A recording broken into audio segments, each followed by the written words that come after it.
So my name is Randy Kim. I am 36 years old. I was the first person born in the US on both sides of my family. My dad's side of the family is ethnically Khmer. The majority of them have lived in the Qhmer, which is part of Vietnam now. And my mom's side of the family is Vietnamese. And so when they both escaped, my dad escaped from Cambodia into Thailand after the Cambodian genocide. My mom's family left Vietnam by boat into Malaysia and into the United States. So they both met in the United States. My dad arrived in 1976. My mom's family escaped in 1978, but didn't arrive to America around 1980. My parents met because my mom's dad, who's my grandfather, and my grandfather and my dad worked together, and my grandfather got both my parents to meet, and they were married, and I was born, and a few years later my two brothers were born, and they're twins. So I am a proud queer Southeast Asian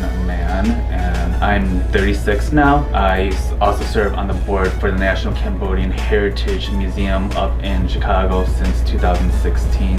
I also do work relating to real estate, and I also do storytelling on the side, and I work with my close friend Ada Cheng for Talk Stories, an Asian American Diaspora Storytelling Show. It's a live-lit show. Grew up in America, growing up in a very suburban neighborhood, a mostly white suburb. There were no other Vietnamese and Cambodian folks that I could hang out with or to speak both languages. My dad was very much insistent on not wanting to live in the poorer part of Chicago, which is the uptown neighborhood, which a lot of Southeast Asian folks settled in after the refugee resettlement. My dad wanted to stay far away from that as possible, but wanted to still have access to going there on weekends. Education was a priority for him. My dad was a translator for the US Embassy in Phnom Penh before the Khmer Rouge had taken over, so he was already fluent in English. My mom, on the other hand, did not have that. She was like any other refugee, struggling to learn to speak English, but also her family would struggle to even do the basic things,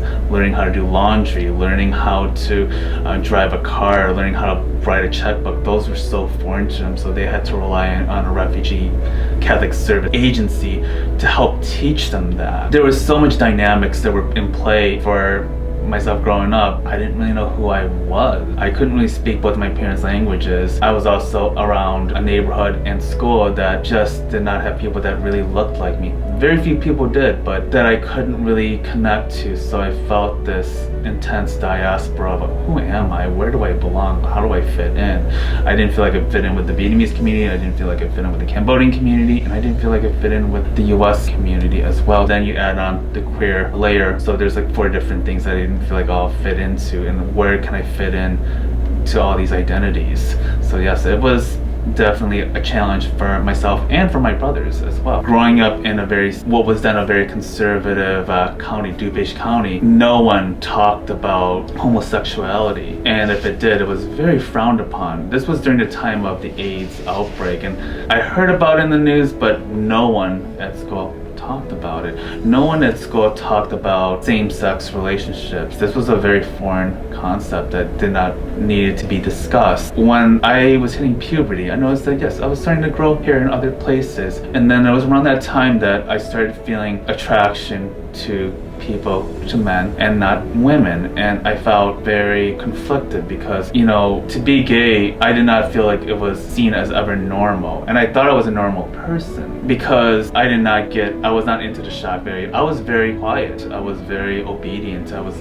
a person who did not want to cause any trouble. I felt like there's no way I could be gay because I did not fit into that stereotype of what gay people look like, at least based on mass media and based on what I've been taught by my community. My parents never discussed sex with me. I did not know much about sex education, even in my own school, and the idea of 2 men fornicating with one another, 2 women being together, it felt so foreign. So I did not feel like I was a gay person, but yet I felt attraction. It was very scary to me because I'm like, am I really normal or am I not? In high school, I remembered Matthew Shepard in the late 90s was murdered by homophobes, and I'll never forget, and this was the first discussion of LGBTQ issues, I remember when Matthew Shepard was murdered, our English teacher decided to try to engage a discussion, and people's reaction in my classes were very visceral. They said that he should have died. He deserved it. As a 15-year-old, a sophomore, felt very scared for my life. You know, that if I said something or if I alluded to the fact that I am a queer or gay man, that I could be subjected to a hate crime, bullying. And I was already getting bullied, you know, for already being an Asian American person. So to have that on top of it was another burden I had to take on. Somewhere in my mid-20s, I started to feel like I may start coming out. I started to come out as bisexual because I was still dating women at that time too. And my best friend came out as gay too, but he was also a white gay man, and his experience and my experiences were very different because his parents were more accepting about it. My family were not anywhere near that point. Despite that there is a commonality, I'll be honest with you, I didn't quite accept them immediately because I think there was deep resentment that I had for him. He had a boyfriend, he has a family that's affirming. I was robbed of that too. I felt like I deserved that too. So it was hard for me to accept them right away. I created harm, you know, to him because of that. So our friendship really did take a back seat.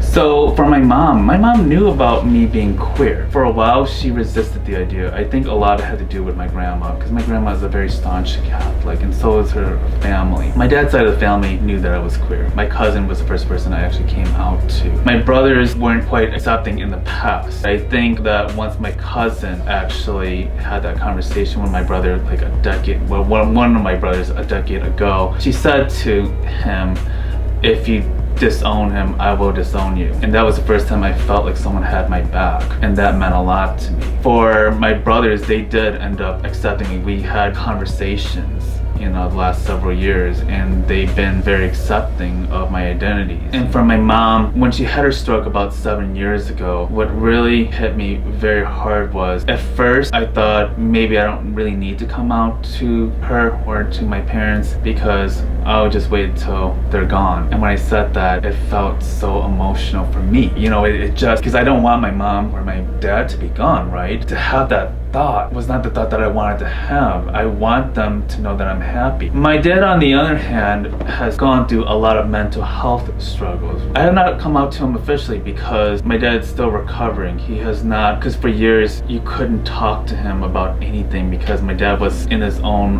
reality. He was only in a reality that no one else could understand. He was not in the position where he could really have conversations with anyone, so it was very intense. For my mom, a couple of years ago, my brother and my mom were hanging out together. I think she was about to drop my mom off to my apartment. At that time, my brother gives me a call and says, hey, I'm just gonna let you know ahead of time that our mom is kind of wondering if you are gay. I said, well, what did you say to her? And he basically said to her, do you know when you go to Vietnamese restaurants, you do know that you see a lot of gay people that work there, or do you do know that there's a lot of gay people in Vietnam? And she acknowledged that. And then, you know, he told her, if Randy is gay, would that be a problem? She said it would not be a problem. And I was not ready for that kind of phone call because my brother lives at that time lives 5 minutes from me. So I was ready to just go shopping, take her shopping. I was like, oh my God, now I have to really think about what that conversation would look like. So my mom asked me, are you gay? And I said to her, will you be upset if I am? And she said, no, I won't. And I said, okay, that's good. The next thing she said to me is okay, I'll make you some egg rolls at the end of the day. And I was like, okay, that wasn't too bad. Why coming out is so important? Because I feel like the coming out experience is not just relegated to just white gay men. I feel like there's so many different layers what coming out is and why that struggle is so challenging, what it takes to get to that journey. So the coming out experience is obviously very different if you're a queer Asian American person, or it's going to be very different for someone who's transgender or non-binary. There's so many different layers involved and cultural issues that are embedded into this whole process and why it's so complex. Love yourself, and that there's no limit to how much you can love yourself. And when you love yourself, you heal yourself and you heal other people along the way too. Just have that compassion for you. Be good to yourself.